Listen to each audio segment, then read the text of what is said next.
This channel does not promote any violent, harmful, or illegal activities. All content provided by this channel is meant for an educational purpose only. Top quality और consistent performance के लिए सिर्फ silver pump नाम याद रखना। নমস্কার, morning super টাইমে আপনাদের সঙ্গে আমি দিশা। চোখ রাখবো এই মুহূর্তের বিস্তারিত খবরে।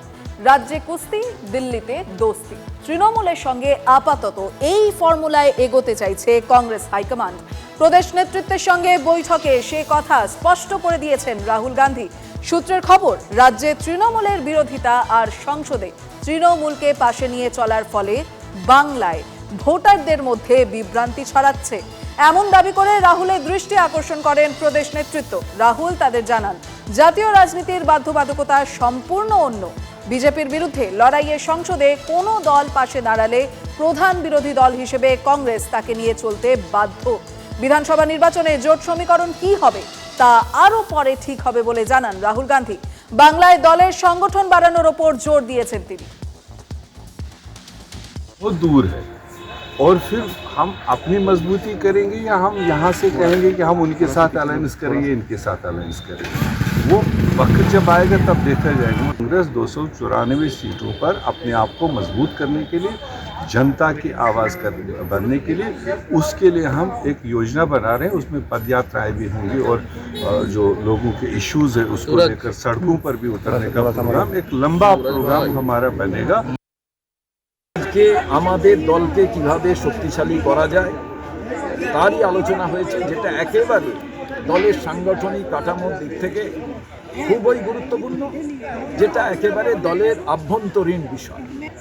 রাস্তায় নেমে মানুষের স্বার্থে যারা অবহেলিত, যারা নিপীড়িত, যাদের ওপরে অত্যাচার হচ্ছে, সেই সমস্ত মানুষের প্রতিনিধিত্ব করবে কংগ্রেস এবং মানুষের জন্য কংগ্রেস লড়াই করবে, শুধু নির্বাচনকে সামনে রেখে নয়।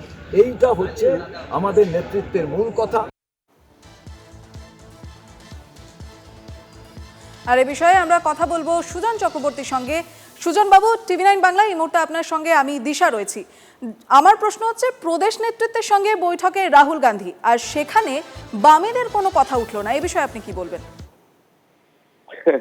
দেখুন, প্রদেশ কংগ্রেসের নেতাদের সঙ্গে রাহুল গান্ধী বৈঠক করবেন, এটা তো স্বাভাবিক এবং সঙ্গত, এর মধ্যে অস্বাভাবিকতা কিছু নেই। সেখানকার আলোচনাটা যা আমি সংবাদ মাধ্যমে দেখেছি, আপনারা যা বলছেন, এটাই তো স্বাভাবিক। সেখানে বামেদের কি হবে, অমুকের কি হবে, তমুকের কি হবে ইত্যাদি চাইতে কংগ্রেসের কাছে প্রায়োরিটি হলো যে দলের সংগঠনকে বাড়ানো। রাজ্যে বাড়াতে গেলে মানুষের ইস্যুতে থাকতে হবে। সারা ভারতবর্ষে বিজেপির বিরুদ্ধে সবাইকে একজোট করার মনোভাব যেমন আমাদেরও আছে, কংগ্রেসেরও আছে। আর পশ্চিমবাংলাতে নিজেদের যদি ঐক্যবদ্ধ করতে হয়, শক্তিশালী করতে হয়, তাহলে বিজেপি তো বটেই, পশ্চিমবাংলার তৃণমূলের যেভাবে চলছে জনবিরোধী অ্যাটিচিউড, তার বিরুদ্ধে লড়াইয়ের মধ্যে থাকতে হবে।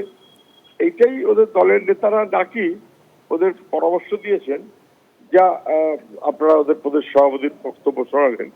এটাই তো স্বাভাবিক এবং সঙ্গত। কি করে কংগ্রেস তার দলকে শক্তিশালী করবে, কংগ্রেসের আলোচনা সেটাই হওয়া উচিত। পরে সময় বাকি কথা বলবে। ধন্যবাদ সুজন বাবু।